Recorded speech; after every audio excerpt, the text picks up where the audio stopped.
Hi, Dr. Hedden. It's me, Jennifer, and I am here in my living room at about 10 p.m. at night to talk about my self-assessments this week. The first one was the disposition self-assessment from our Brandman dispositions, and I chose as my strengths a commitment to learning for all students.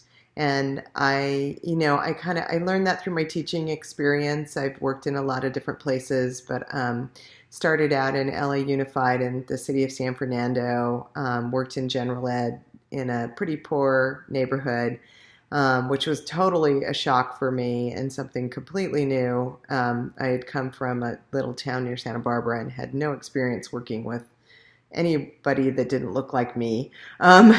And so I think my focus at work ever since then has been learning about different kinds of kids and different kinds of families. And my current focus at work is about inclusionary practices for our special ed students and for our English learners. And I just think it's pretty much my mission in life, which I'll tell you about on one of the other little assessments that I took down below. But my second strength, I think, is collaboration, and this was also in the TSLI for me. That came out as one of my highest areas. I think I pretty much live collaboration every day. And my experience as a principal was setting up data teams for all of my teachers, and a really deep and meaningful experience in collaborating around data and improving instruction. It was really awesome. And so I think that's one of my strengths. And then self-reflection, and that I'm always kind of looking to see how am I doing? How are things going? How can I improve? What are the next things I need to do? And professional growth has been really important to me, and I've sort of steadily moved up from being a teacher to a coach, from being a coach to being an assistant principal to being a principal to being a district administrator, and now I'm an assistant superintendent, and I think I want to try to be a superintendent before I retire. And that kind of drive, I think, comes from reflection. Like, I want to make a difference. And that's also below. And I'm kind of reading these because I have a very poor memory. As far as growth goes, for the dispositions, I chose communication. My daughter was diagnosed with ADD, not ADHD, but ADD in her senior year of high school. And in talking with the psychologist or psychiatrist for that diagnosis, he basically said it runs in families, and I think you have it too. And I am pretty much a multitasker, and a lot of times when people are talking to me, I'm doing other things, and it's really hard for me to maintain listening to one thing over a long period of time, and I think I need to stay focused and try not to multitask. And I'm actually learning a little bit of that right now. Our coaches, our instructional coaches are getting training, and they've been doing some listening work that's different than I've learned in the past. And so constructive listening, and it's been really interesting. So that's my plan for that. And my second area of growth I chose is professional demeanor and responsibility. And that's sort of circumstantial for me. I had a bunch of stuff happening. I think you saw it in my video. I moved, I got a new job as an assistant superintendent. I have a new house, we're remodeling. I took my two kids away to college.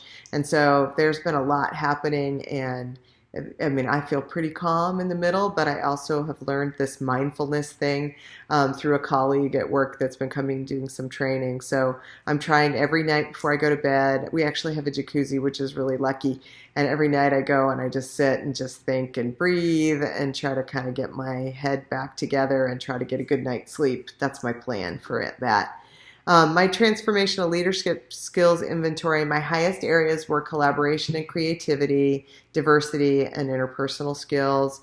And my highest traits were sense of humor and treating others with respect, being sincere and straightforward, considerate, that I have a lot of energy, that's true, and that I was approachable. And so I think my strength in collaboration came out in both the dispositions in here.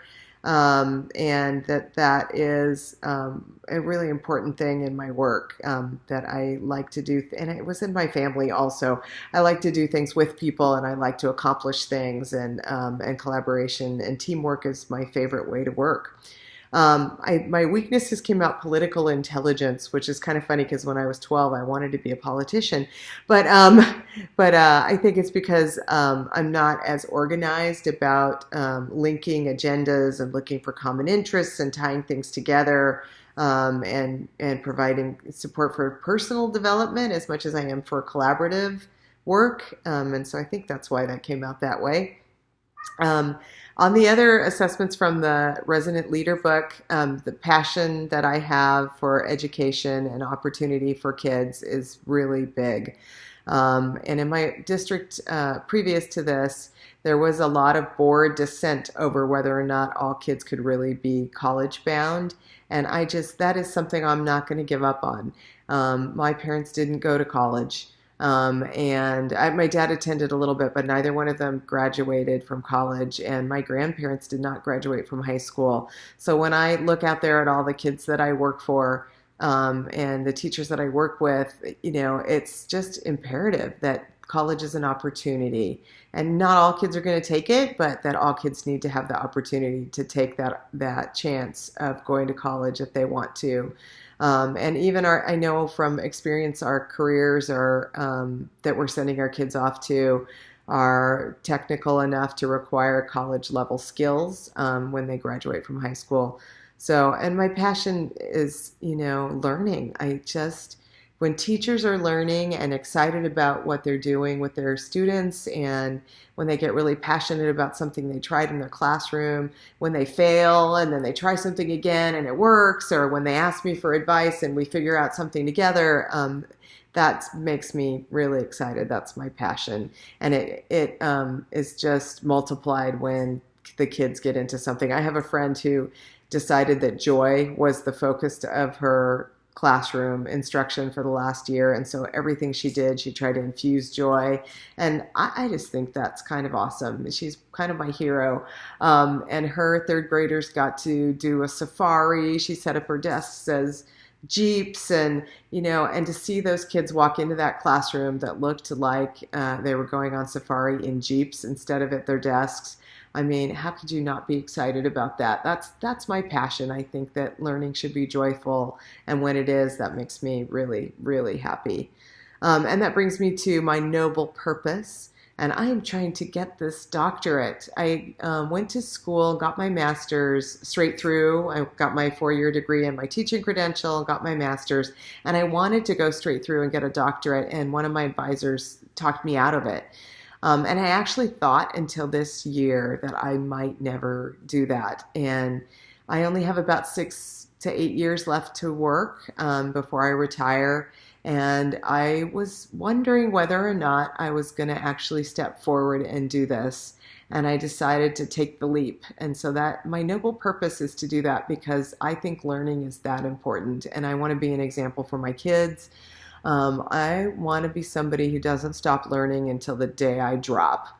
So that's my noble purpose. And I think that example and that energy that I bring to my work and that focus on learning is going to live for generations, I'm hoping, in kids' lives and in teachers' lives. And, I think that that's something I can do, and that's something I really want to do.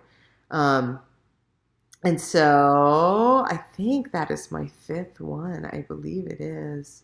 If it's not, there's the question about what do you want people to say about you when you die.